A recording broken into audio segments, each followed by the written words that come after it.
Hello, my name is Dr. Tim Fox, and I work for a Cornish company called Bennamann,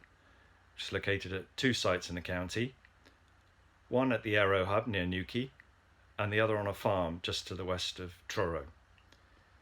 I'm also an international consultant on sustainability and clean energy, with a particular focus on food supply chains and developing economies, as well as a visiting professor on the Penryn campus of the University of Exeter, where I teach in the renewable energy engineering group.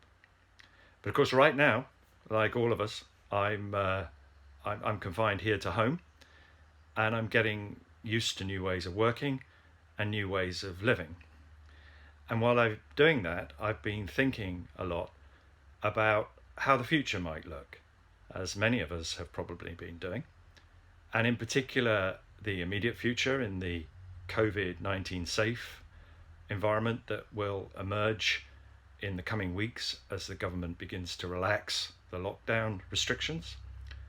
but more significantly in the longer term,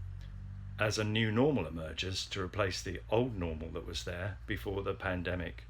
began.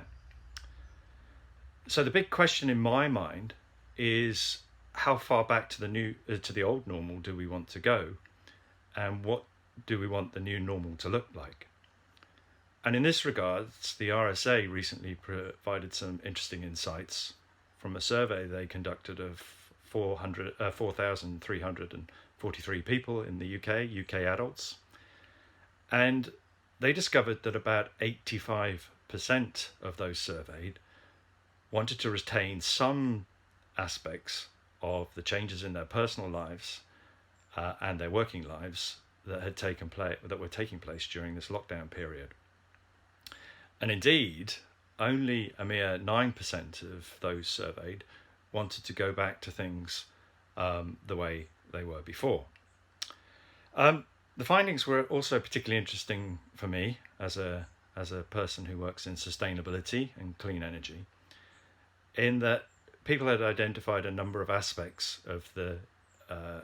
current lockdown period that they particularly liked and wanted to retain. So, for example, in relation to food, nearly 50% of us have changed, according to the survey, have changed our relationship with food and value it far more than we did before.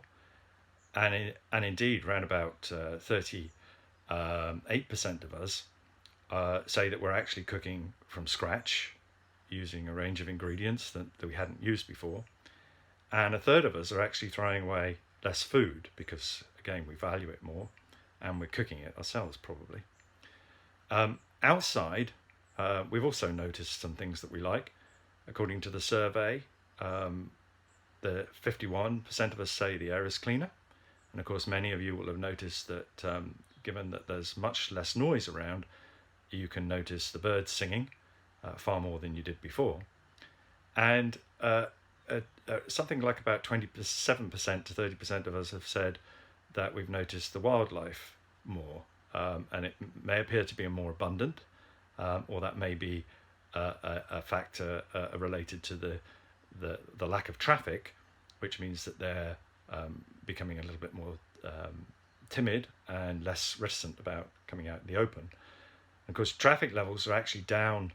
to levels we haven't seen since the 1960s, and this is contributing to the lack of noise and the cleaner air. And indeed, the AA carried out a recent survey where about 20% of the respondents said that they would be using the car less when the restrictions are eased. So how can we make these things that we like become part of a permanent change to our lives, both our working lives and our personal lives? Well, it may surprise you to know that many of the technologies and the processes and approaches that we would need to do that being either exist here in Cornwall and the Isles of Scilly, or are being developed here in this area with support from, in many cases, the Cornwall and Isles of Scilly Local Enterprise Partnership and the EU ERDF funds, European Regional Development Funds. And indeed, the farm that Bennamann is located on is itself undergoing a transition through from conventional farming to regenerative and more sustainable farming, which will lead to a much healthier soil biology, healthier vegetation, and indeed the farming practices will lead to better animal welfare and at the end of the day more nutritious and much tastier food. And of course producing and distributing great food locally also helps reduce food miles, less heavy goods vehicles on the road, shorter supply chains, and less pollution. And indeed, it will lead to outcomes that resolve absurdities like cauliflowers or potatoes going from here in Cornwall by lorry up to the Midlands to distribution, aggregation and distribution centres, and then coming back again in lorries only to appear on the shelves just a few miles away from where they were grown in the first place. And Bennamann itself is making significant inroads in developing technologies and business models that enable the farming community and the energy system more broadly to transition to a much cleaner and sustainable future. And in this regard, one of the major projects that the company's doing with ERDF funding support is an energy independent farm project, where the farm is being reconfigured to source all of its energy needs from renewable energies that are available around the farm, including the use of the animal waste in the form of the manure slurry that can be processed to produce biomethane from the fugitive emissions of methane that would otherwise result from the slurry pit. So by processing that biogas into biomethane in either a compressed gas or liquid form, the company can provide high value energy products that can be used to power lorries and tractors, to provide the energy that's necessary for heating and hot water production and cooking in homes and businesses across Cornwall. And by undertaking that in a model that is very locally focused and is all about local sourcing and local distribution, again, as with the farm model, that results in shorter supply chains and in fact a move away from a reliance on fossil fuels